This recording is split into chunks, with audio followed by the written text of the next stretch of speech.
राजगिरी आयोग की तरफ से नोटिस भेजा गया है और उन्हें वक्त दिया गया 48 घंटे का। इसके दौरान उन्हें अपना जवाब सबमिट करना होगा।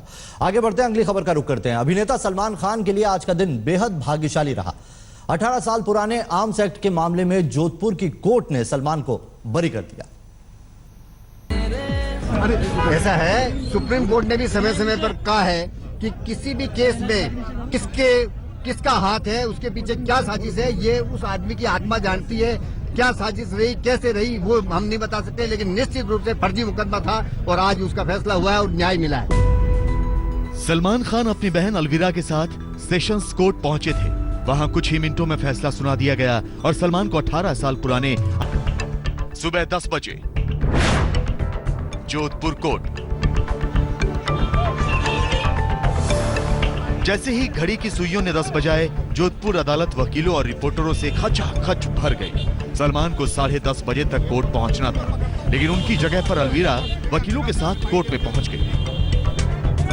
आधे घंटे बाद यानी करीब 11 बजे मुख्य न्यायिक मजिस्ट्रेट दलपत सिंह राजपुरोहित ने सलमान के बारे में पूछा और साफ साफ शब्दों में कहा कि अगर आधे घंटे के भीतर सलमान यहां हाजिर नहीं हुए तो वो अपना फैसला लंच के बाद सुनाएंगे। फौरन अलविरा कोर्ट रूम से बाहर निकलती हैं और सलमान को फोन घुमाती हैं और राहत भरा चेहरा लेकर वापस कोर्ट रूम के अंदर पहुंच जाती हैं। ठीक 11:30 बजे सलमान खान अदालत पहुंच जाते हैं। सलमान को कोर्ट रूम में पहुंचने के थोड़ी ही देर बाद मजिस्ट्रेट दलपत सिंह राजपुरोहित अपनी सीट पर आते हैं। इस दौरान सलमान से कोर्ट के उपस्थित रजिस्टर में हस्ताक्षर कराए जाते हैं। अब सबकी निगाहें सलमान पर ठहर जाती हैं। सलमान भी बड़ी बेसब्री से फैसले का इंतजार करने लगते हैं। किसी को नहीं पता था कि क्या होने वाला है। अब सलमान के चेहरे पर भी तनाव था और रंगत बहन अलविरा के चेहरे की भी बदली हुई थी। न्यायिक मजिस्ट्रेट सलमान से पूछते हैं, आपका क्या नाम है?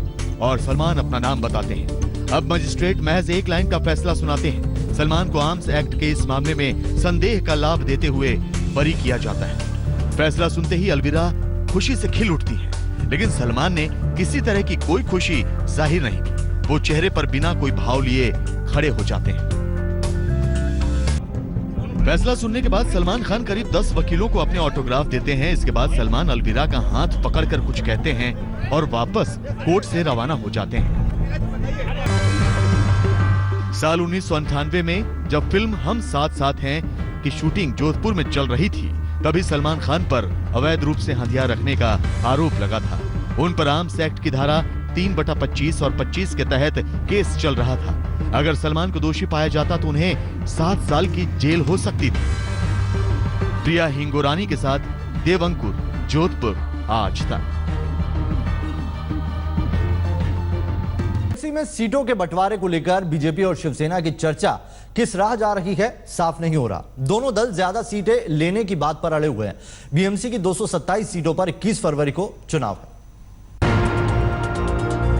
बुधवार को लगातार तीसरे दिन बीजेपी और शिवसेना नेताओं के बीच बीएमसी चुनाव के लिए गठबंधन को लेकर चर्चा हुई, पर कोई ठोस निर्णय निकलता हुआ आज की मीटिंग में भी नहीं दिखा। जो भी ग्राउंड रियलिटी होगी उसके ऊपर ये निर्णय होगा। माननीय मुख्यमंत्री देवेंद्र जी और माननीय उद्धव ठाकरे जी, इनके बीच में ट्रांसपेरेंट वर्किंग के बारे में चर्चा हो गई है और उसमें माननीय मुख्यमंत्री जी कार्यक्रम या कार्यपद्धति इसमें उद्धव जी से बात करके अगले वो दोनों निर्णय लेंगे। सूत्रों के मुताबिक बीजेपी ने शिवसेना से 114 सीटें मांगी हैं, जिसके लिए शिवसेना ने इनकार कर दिया है। शिवसेना खुद 155 सीट पर चुनाव लड़ना चाहती है। दोनों पार्टियों ने एक दूसरे से उन सीटों की लिस्ट मांगी है जिन पर वो अपने उम्मीदवार उतारना चाहती हैं। इस लिस्ट पर अगली मीटिंग में चर्चा होगी।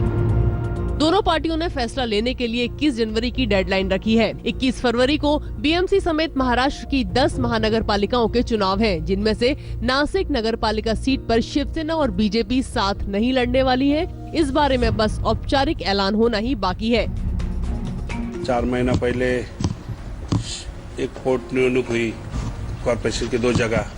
उस टाइम हमने शिवसेना को बोला था कि अपन युति करेंगे, एक जगह लेंगे, लेकिन उन लोगों ने उस टाइम सुना नहीं। पिछले 5 साल पहले हम सिंगल ही लड़े थे, हमारी किसी युति नहीं थी। ये टाइम भी सब कार्यकर्ताओं की और यहाँ के नेताओं की सबकी इच्छा है कि सिंगल ही लड़ेंगे। साल 2012 में भी नासिक के महानगर पालिका चुनाव में बीजेपी ने एमएनएस के साथ गठबंधन किया था। इस बार बीजेपी अकेले ही अपने प्रत्याशी मैदान में उतारेगी। नासिक से प्रवीण ठाकरे और मुंबई से कमलेश सुतार के साथ आज तक ब्यूरो। और चलिए अब आपको एक दिलचस्प मुकाबला दिखाते हैं। दिल्ली में चल रहे प्रो रेसलिंग लीग के एक मुकाबले से पहले योग गुरु बाबा रामदेव और यूक्रेन के ओलंपिक मेडल विजेता आंद्रे स्टैडनिक का मुकाबला हुआ। कुश्ती के इस मुकाबले में योग गुरु और 2008 बीजिंग ओलंपिक के सिल्वर पदक विजेता स्टैडनिक के बीच जबरदस्त दंगल हुआ। हम आपको बता दें कि आंद्रे स्टैडनिक ने बीजिंग ओलंपिक में भारत के सुशील कुमार को हराया था। इस जबरदस्त मुकाबले में बाबा रामदेव ने उस हार का बदला ले लिया और यूक्रेन के पहलवान को दोस्ताना मुकाबले में 12-0 से मात दे दी।